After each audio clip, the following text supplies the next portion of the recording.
یہ درود پاک پڑھے گا اللہ پاک جل شانہ اس کا خاتمہ ایمان پہ ایسے کرے گا 70 فرشتے آئیں گے، شیطان بلیات اس سے ہٹائیں گے، کلمہ نصیب کریں گے، روح پروں میں لے کے جائیں گے اور سبز لباس سبز کپڑوں میں اعلیٰ علیین میں جا کے اس کی روح کو رکھیں گے، اور قیامت کے دن وہ بندہ ایسے کھڑا ہوگا جیسے نبی کھڑے ہوتے ہیں، اور ایسے چلے گا جیسے انبیاء۔ لوگ پوچھیں گے کون ہے؟ کہا نہ نبی ہے نہ رسول ہے، کملی والے کا ایک امتی ہے جس نے یہ درود پڑھا تھا۔ اگلی بات عجیب سنیں، یہ درود پاک جو میں ابھی بیان کر رہا ہوں پڑھتا ہے، فرمایا اللہ جل شانہ اس کے منہ میں وہ نور بھرتے ہیں کہ کیا بنی اسرائیل سے لے کر قیامت تک کے ہر امتی کو بھی نور تقسیم کرے، اس کا نور ختم نہیں ہو۔ اللہ منہ میں نور بھر دیتے ہیں، اللہ دل میں نور بھر دیتے ہیں۔ اور ایک فائدہ اور بتاتا ہوں، اور فائدے ہیں۔ فرمایا جو درود پاک پڑھتا ہے اللہ پاک اس کی نسلوں میں اور اس میں وسعت تونگری کے وہ دروازے کھولتے ہیں جو کبھی بند نہیں ہوتے، کبھی بند نہیں ہوتے۔ یہ میرے بائیں ہاتھ پہ میرے لیفٹ سائڈ پہ چوک ہے، اور یہاں 2 پلازے ہیں، ان پلازوں کا مالک ایک وقت ایسا تھا، یہاں گلبرگ لاہور میں ایک جگہ ہے، وہاں ایک بندے کے پاس جاتا تھا، اس کو 100-200 چپ کر کے مٹھی میں دے دیتا تھا، وہ مالک تھا۔ ایک وقت آیا قسمہ پرسی میں، اور اسی میں موت آ گئی، اسی میں موت آ گئی، اسی میں موت آ گئی۔ جو یہ درود پڑھے گا اللہ اس کی نسلوں میں اور اسے کیا نہیں، اللہ تونگری کے دروازے بند نہیں کرے گا۔ آج تو پتا ہے میں مالدار ہوں، کل خبر نہیں کہ میرے نسلوں سے چھن جائیں اور میری نسلیں فقر فاقے اور غربت میں چلی جائیں۔ آج یہ درود آپ کو عطا بھی کر رہا ہوں، یہ پہلی دفعہ عطا کر رہا ہوں، پہلی دفعہ۔ اس کو ہدیہ بھی دے رہا ہوں کہ میرے حضرت سے، ڈاکیے کی حیثیت سے، کسی بزرگ کی حیثیت سے نہیں، میں ڈاکیہ ہوں، نہ ولایت کا دعویٰ ہے۔ ہاں ایک چیز ہے، کیا کہ آخری وقت میں اگر کلمہ نصیب ہو گیا تو پھر میں بہترین ہوں۔ تو یہ درود پاک عجب ہے، پہلی دفعہ ہدیہ کر رہا ہوں، بڑوں نے دیا ہے ڈاکیے کی حیثیت سے، ڈاکیے کی حیثیت سے۔ اور اس درود کو زندگی میں ایک دفعہ پڑھ لیں، روز ایک دفعہ پڑھ لیں، اللہ کبھی تونگری کے دروازے بند نہیں کرے گا، انشاءاللہ انشاءاللہ انشاءاللہ۔ یہ درود اتنا طاقتور ہے، تونگری، مال، دولت، رزق، عزت، صحت، وقار، شان و شوکت، اللہ تونگری کے دروازے یعنی اس چھوٹے سے وعدے کی گہرائیوں میں جائیں۔ آپ نہیں جا رہے، توجہ نہیں کر رہے، اللہ کبھی تونگری کے دروازے بند نہیں کرے گا۔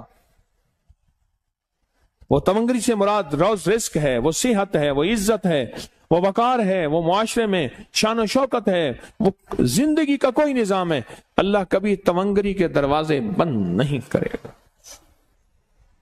یہ ایک درود ہے، اور فضائل درود شریف میں شیخ الحدیث نے اس کو لکھا ہے، یہ ایک درود ہے، اس کے عجیب کمالات ہیں۔ اکثر میں نے آپ کو دیکھا نا، درس میں شروع کرنے سے پہلے میں یہ پڑھتا ہوں، اور میری زندگی میں ایک واقعہ ایسا ہے کہ میں نے اس درود کے فوائد بیان کیے ہیں، زندگی میں صرف غالباً ایک بار اس درود پاک کے فضائل، برکات اور کمال بیان کیے ہیں، شاید ایک دفعہ۔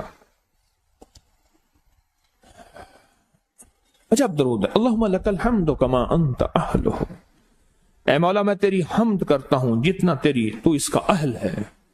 اللہ کی اہلیت کتنی ہوگی، اللہ کی عظمت کتنی ہوگی، اللہ کا وقار، اللہ کی شان و شوکت، اللہ کا غلبہ کتنا ہوگا، کوئی گمان کر سکتے ہیں؟ فصلی علی محمد کما انت اہلہ، اور سلام بھیجتا ہوں، درود و سلام بھیجتا ہوں محمد پہ، جتنا وہ اہل ہیں، جتنا ان کی عظمت ہے، جتنا ان کا وقار ہے، جتنا ان کی شان شوکت ہے۔ وَفَلْ بِنَا مَا أَنْتَ أَهْلُهُ، پھر تکرار کر رہے ہیں، إِنَّكَ أَنْتَ أَهْلُ التَّقْوَى وَأَهْلُ الْمَغْفِرَةِ، آپ سے بڑا تقوی والا کون ہے، آپ سے بڑا مغفرت والا کون ہے۔ یہ درود پاک جب بندہ پڑھتا ہے، میں نے اس کے فضائل بتائے تھے، اس کے کمالات بتائے تھے، آج میں اس کے صرف 2-3 فضیلتیں بتاتا ہوں، پھر ہم اس کو مل بیٹھ کے پڑھتے ہیں۔ اور میں جب یہ بندہ درود پاک پڑھتا ہے جب اس کی موت کا آخری وقت ہوگا، موت کی آخری ہچکی کو ذرا غور سے سن، موت کی آخری ہچکی کو ذرا غور سے سن، زندگی بھر کا خلاصہ اسی آواز میں ہے، زندگی بھر کا خلاصہ اسی آواز میں ہے۔ جو بندہ فرمایا یہ درود پاک پڑھتا ہے، یہ درود پاک، موت کے وقت اللہ جل شانہ 70 فرشتے ایسے بھیجتے ہیں جو اس سے آفات بلیات شیطان کو دور کرتے ہیں، جنت سامنے کرتے ہیں، رحمت سامنے کرتے ہیں، اس کی روح پھڑکتی ہے اور اس کی روح کو کلمہ نصیب کرتے ہیں، دیدار مصطفیٰ کراتے ہیں، اور فرشتے اپنے پروں میں لے کے اللہ کے حضور جاتے ہیں اور اعلیٰ علیین میں اس کی روح کو رکھ دیتے ہیں۔ ایک فائدہ چاہتے ہو خاتمہ ایمان پہ، اللہ میرا کر دے، اللہ آپ کا کر دے، ساری زندگی کا کھٹیا وٹیا، ساری زندگی کا نچوڑ۔ میں اس دن ایک جگہ گیا، بہت بوڑھا آدمی، بہت بوڑھا آدمی، مجھے کہنے لگا ابا جی کو سمجھائیں۔ ابا جی سے نماز گئی، ابے سے تسبیح گئی، سارا دن اس کے ساتھ غیر محرم کے ساتھ سارا دن موبائل پہ ابا لگا ہوا ہے۔